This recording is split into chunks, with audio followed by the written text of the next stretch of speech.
If you have looked at the April newsletter, you'll notice that there aren't very many sermon titles in the month of April, and it's because it's hard at this point in time in history to know what to title a sermon, because you never know what you're going to get. And so I was thinking earlier this week, what am I going to talk about on Sunday? And then we had the President of the United States tweet out that he might annihilate an entire civilization on Tuesday. And the only thing that I could think of for a sermon title was, well, now what? Because I had no idea what this week was going to look like, right? Because it was like, okay, are we just going to be going through our day-to-day lives like we do here in the United States, or are we going to be dealing with a potential world calamity? Like we didn't know, nobody knew. And so I thought, okay, I'll just call it Now What? And then I realized a few weeks ago that was my whole sermon was, what if only, and now what? And I thought, well, that is interesting and fitting. And it was, as I told Maya, it's broad enough that we can talk about whatever we need to on Sunday. And it turns out that we didn't annihilate an entire civilization. So I guess that is good. But now what? And I think that is just a good question in so many ways. And I've been paying attention this week. I love watching people and looking at how they are changing or transforming or processing or having their aha moments. To me, I guess there's a sociologist in me a little bit. But what I saw and I've been seeing, and I think this is why I keep saying I'm so optimistic for the year 2026, even though the headlines don't always show it, is this week what I've seen a lot of people do is come to sort of this inner revelation for themselves of kind of this energy of, I'm done. I'm done. There was kind of this collective energy of, I'm just done. I'm done playing this game. I'm done being pelted back and forth like a yo-yo. I'm done worrying about everything. And I'm watching that realization happen with people who we normally don't agree with. That they're looking around and they're just kind of saying, is this really who we are? Is this really the nation that we want to be? Is this really who's representing us? Maybe I'm done. And we can have that experience, all of us, right? With whatever is going on in our lives, that we can keep picking up those rocks like Maya was talking about, with the anger and the fear and the resentment and the regret, and it gets heavier and heavier and heavier. And then at some point, maybe we just give ourselves permission to put the basket down, the basket full of stones, and just say, I'm done. I'm going to let it go. I'm not going to play this game anymore. And I feel like that is happening on very individual levels throughout the world. And that's my hope, that I talk about, what's happening in the collective a lot, but today I want to talk a little bit more about what's happening individually in each of us as we get to that place in our own lives when we think, is this the direction that I want to be going? Are these the burdens that I want to continue carrying? Do I want to hold on to this hurt and this pain and this resentment and this fear? Or do I maybe want to give myself permission to say, I'm done, and then let it go? Let go of whatever burdens we're holding, whatever regrets we're holding, so that we can begin to move forward.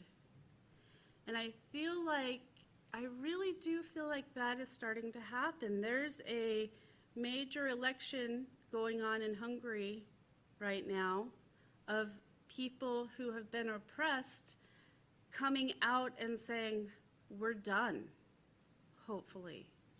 There are commentators and TikTok people who normally have been saying certain things they're coming out and they're saying, I'm done. And there are individuals, all of us are looking at our own lives in different ways and just kind of saying, I'm done. This is not the game we want to play anymore. And we talked last year when the election first happened and we were kind of felt like we'd been blindsided, like, well, what's going to happen? And the analogy that we talked a lot about was the analogy of grass, right? Like one little individual blade of grass just pops up, and if you're trying to control somebody from the top down, you can pluck that blade of grass, but then another blade of grass pops up, and then another one pops up, and then a whole clump of grass pops up over here.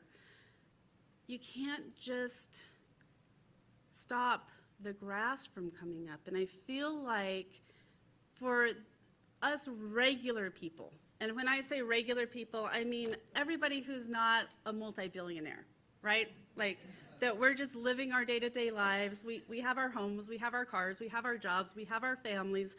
We're just trying to be the people that we need to be. We're the blades of grass. And if we individually start to look at our lives and say, I'm not doing it that way anymore. I'm kind of done with that. I'm kind of done listening to that story. I'm done being a character in this story. I'm done being a pawn in your game. I'm done being part of your entertainment industry that you're toying with for amusement. Each and every one of us can do that in our own lives and just say, this isn't who I am. This isn't who we are. We're done. And when we do that, then it's kind of like, well, what now? And the what now, like I said a few weeks ago, can be very, very powerful. It can be exciting. It can feel like the sun is coming up again. And the analogy, what I kind of have been seeing, and I don't know if this is going to make sense, but if you think about it right now, this sun is everywhere, right? Like it is not deciding that it's just going to shine on Penny and Mike over here, but it's going to ignore Sandy, right? Like the sun is everywhere. But some of us, none of us in here today, but we can go outside and we can have a sun visor on and we can block some of that sun. We can have an umbrella block some of that. We can go down into our home and into our basement and never even let the sun see us. We can go hang out in a cave and not have any of that sunlight filter in. But that doesn't mean that it's not there. And what I think I've seen happening is individual people are like, you know what, I think maybe I've kind of had this thing over my head and I want to clear it away. I want to clear away this cloud and maybe let a little bit of that sunshine come in and help me see things clearly again. And so that's what I am hoping, is that right now we're starting to see things clearly again. And I think that there have been a lot of people who have been seeing things clearly, but there are people around us who are also starting to see things clearly, and that's exciting. And before we pat ourselves on the back for being like, oh, we're the ones that see things clearly, every one of us in our own lives right now probably have a few things that we're not seeing clearly and we're not recognizing objectively. We probably have a few of our own clouds over our head. We probably still have a few of those stones in our basket. But what I love about what Maya talked with the kids about today is that we have permission to let go of our stones. We have permission to put the basket down. We have permission to let the sunshine come through and break away the clouds over our head. And when we do that, our individual lives get better, but then it gets better for everybody around us. And so I was just thinking about one of the metaphysical classes I've been taking. It talks about the different spiritual attributes of the divine and spirit and God, or whatever you want, whatever language you want to use. And I've shared these before, but I'm gonna name them again. And as I name these sort of divine qualities or characteristics, I invite all of us to think about where in our lives, if we are embodying these attributes, these spiritual attributes. Patience, balance, beauty, compassion, health, love, joy, truth, peace, abundance, wisdom,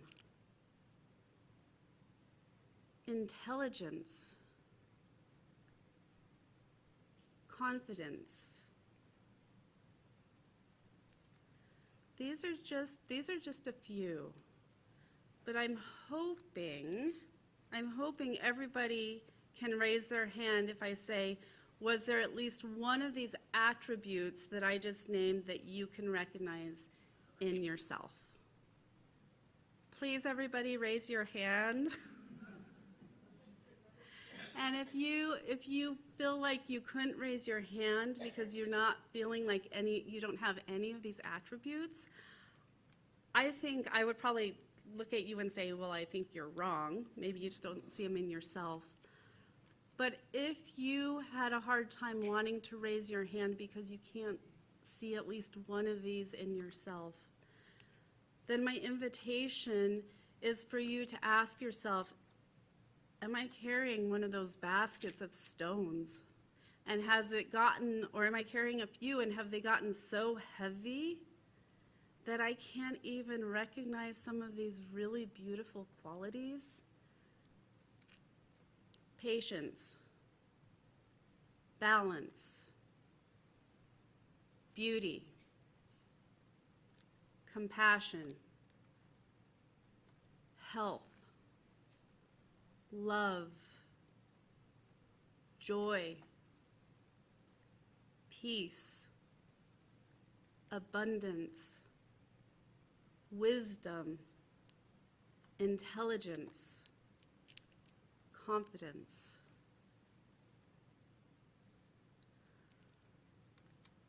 What if each and every one of us took this list of qualities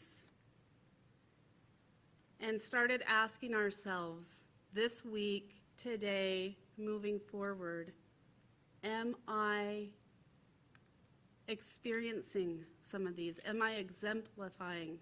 I don't think that's a word. Well, Am I demonstrating? Am I embodying these qualities somewhere? And the reason I'm asking us to think about doing that is because it matters. The little things that we do in our lives that we think don't matter, they matter. And sometimes we don't even realize how much something that we've done has mattered to somebody else until they're telling a story about it years later. And you're that teacher where the student says, there was that one teacher that turned my life around because that teacher saw me. There was that one music professor. There was that one author or poet, or just that my neighbor.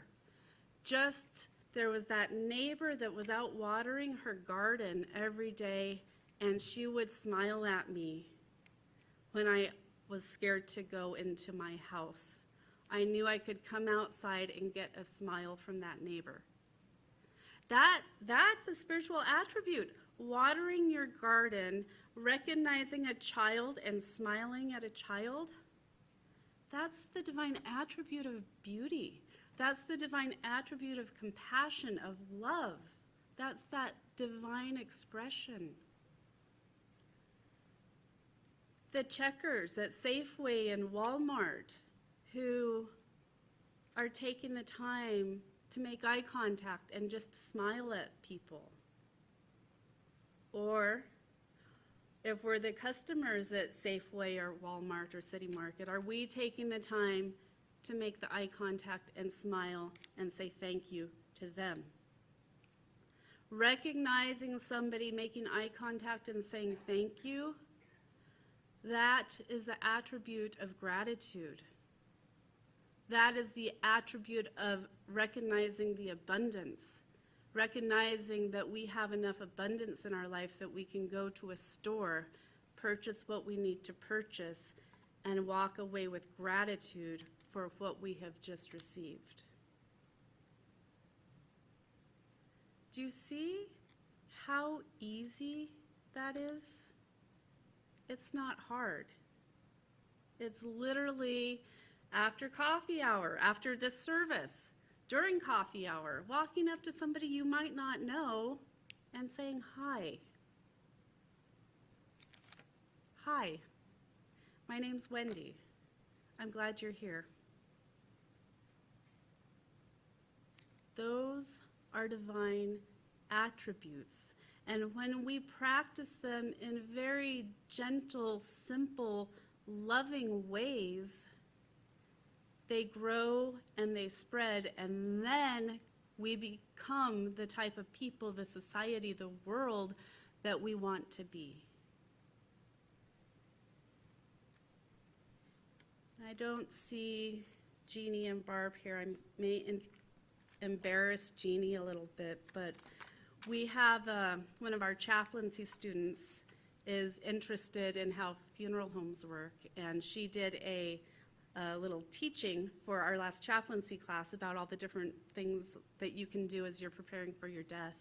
And she had interviewed Jeannie and Barb, and at the end of her very beautiful PowerPoint presentation, and she didn't know that we all know Jeannie and Barb, she coined a term called Jeannie's Way.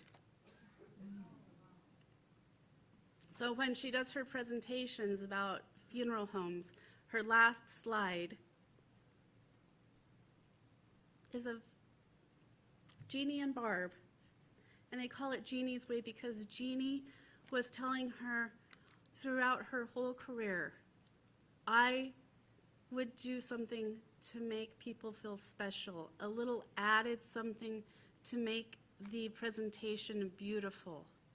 Going that little extra step, just that little extra for people that are grieving. Those little things.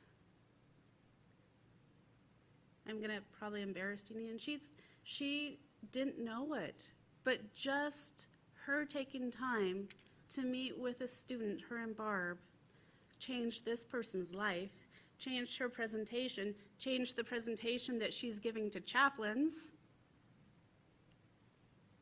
And it was as simple as saying, just go that extra step and be kind.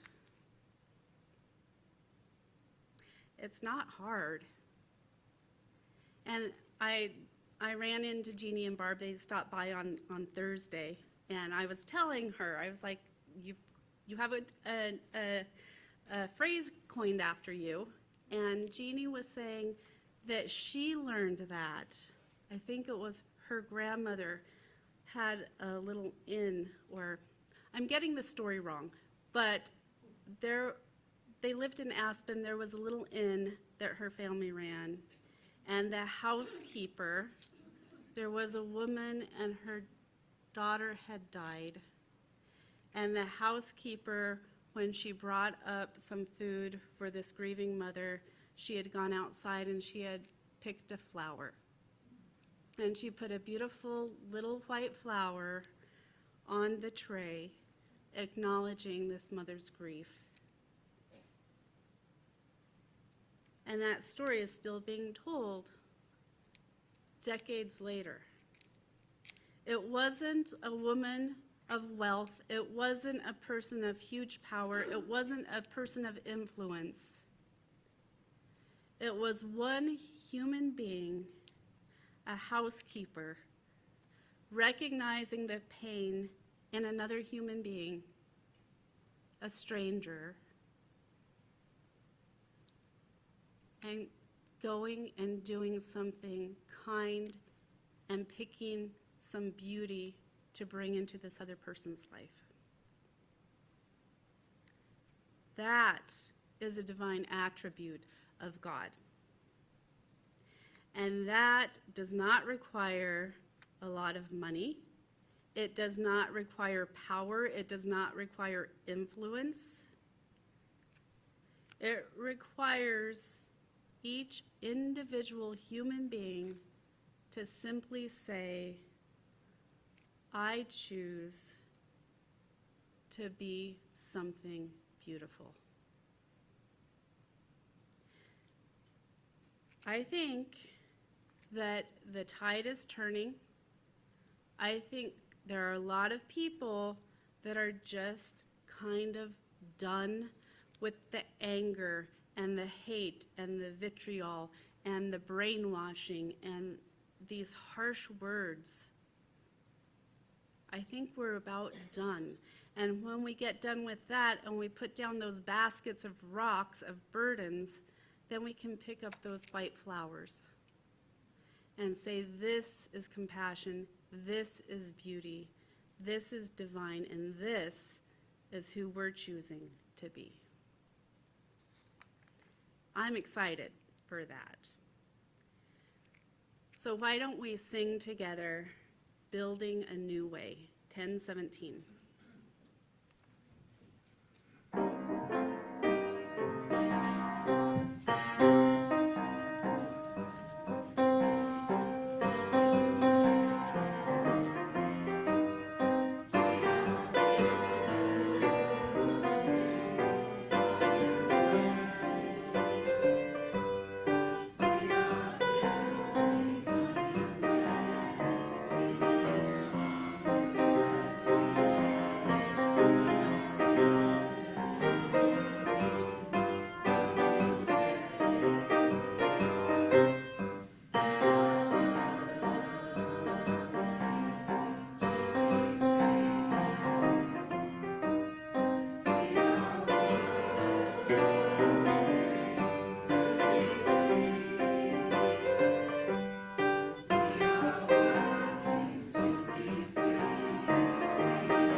We extinguish this flame, but not the light of truth, the warmth of community, or the fire of commitment. These we carry in our hearts until we are together again.